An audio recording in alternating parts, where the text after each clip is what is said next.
Hey, this is Jay Hollingshed, mental performance coach. I was at a recent athletic competition and one of my athletic clients came to me about maybe 10 minutes before her match and she said, I don't know, Jay, I'm not feeling this. I'm nervous. I don't like the way I'm feeling. I'm not feeling this match. And I noticed immediately that the negative self-talk she was putting in her own mind was coming from a place of fear. She's scared of what could happen or an outcome that she's not sure about. So I told her, I said, do that again. She said, do what? I said, do that again.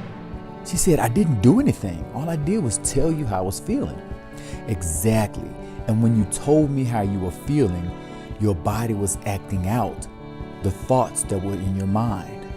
Your body language, you were slumped over, your arms staggeringly, just waving haphazardly in just some random motion. And there was no energy, no life. That's how your body performed. And if you think about it, you go into this match thinking like that, that's exactly how you are going to perform on the court. You're going to perform lifeless with no energy. Now, if you had come to me and said, hey Jay, I'm ready for this thing. I'm ready. I'm excited. I'm ready to do this. Let's go. Let's go. Let's go. Your body language from just talking to me would be totally different. You would be excited. Your eyes would be light and bright. You would have energy. You wouldn't be slumped over. You would be sitting up straight. And you would be telling me with your mouth verbally, hey, I'm ready for this to happen. Let's go. Let's do this. Let's go. But your body language would portray the same thing. I said, now, let's go ahead and reverse this negative self-talk and this negative mindset. Right now, you're at a place where you're not clear on the outcome. Let's give you a clear outcome. Focus on that and go into this match and come out successful. So, I had her come sit next to me, and for about 60 seconds, we went through a focused breathing exercise to where her mind was focused only on her breathing. I had her slow her breathing down, slow her heart rate, or slow her breathing down, which also allowed her muscles in her body, and it also allowed her mind to relax, because what wasn't relaxed was her mind. So we got her mind and her muscles to relax. After about 60 seconds of focused breathing, I had her visualize her greatest athletic accomplishment, her biggest athletic moment, to where she received all kinds of accolades and everything was going just great for her. She focused on that. While steadily keeping up with her focused breathing, she focused on her greatest athletic accomplishment. While focusing on that greatest athletic accomplishment, I had her think about the details of that athletic moment, that great moment she had. What were the sounds? What did it sound like in the arena where she was? What did it sound like, the fans cheering and the coaches screaming from the sidelines and the teammates jumping up and down, congratulating with the high fives? What did that feel like? What did that sound like? Imagine the smell of the arena, the smell of the atmosphere. Imagine the entire atmosphere and take that, harness that feeling, picture it, take it with you. Go there, immerse yourself in that moment. And that's what she did. She had her focused breathing going on. She had a visualization going on. And also she had her feeling going on. The three critical elements to a successful mindset. She had to see it. She had to relax herself with her breathing, but she also had to feel it, get involved with her feelings.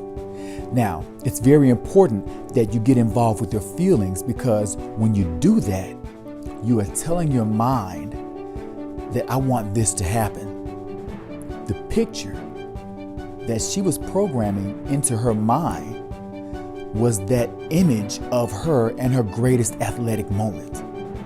And as she was going through that, I noticed that her mind started to take over because her posture changed. Her facial expression changed. She had that look of determination. She didn't have that look of slumped over, I'm not ready, or I'm unclear of what's going to happen. She started to look like a player that was determined to win. She took that attitude. She programmed it into her mind. Her mind accepted it, and her body started to react according to what she was thinking. Now, have you ever had a dream? And in your dream, you would jump or you would jerk, or you wake up from that dream in a cold sweat? Well, your mind pictured that as real, and it told your body to react according to what was going on in your mind. That's what I had her do, and her body started to react to it. When I saw the bodily response of her thinking, I knew she was ready. But I didn't pull her from that just yet. I gave her another 60 seconds just to focus on her breathing and the imagery and the feeling. Stay there in that place. She stayed in that place. And when I called her out of it, she came out. Her mindset was totally different. She was not the same girl that said, "Coach, I'm not feeling this. This isn't what I'm feeling." She was not that person anymore. She had become an ultimate fighter. She had become a warrior. She took that warrior mindset out on the court.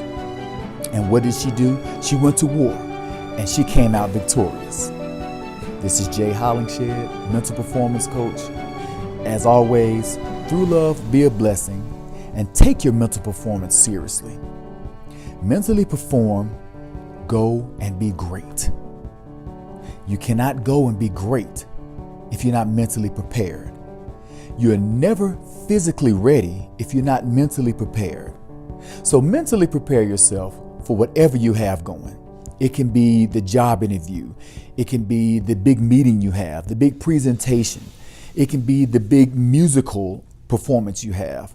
It doesn't have to always be athletics. It can be a corporate structure.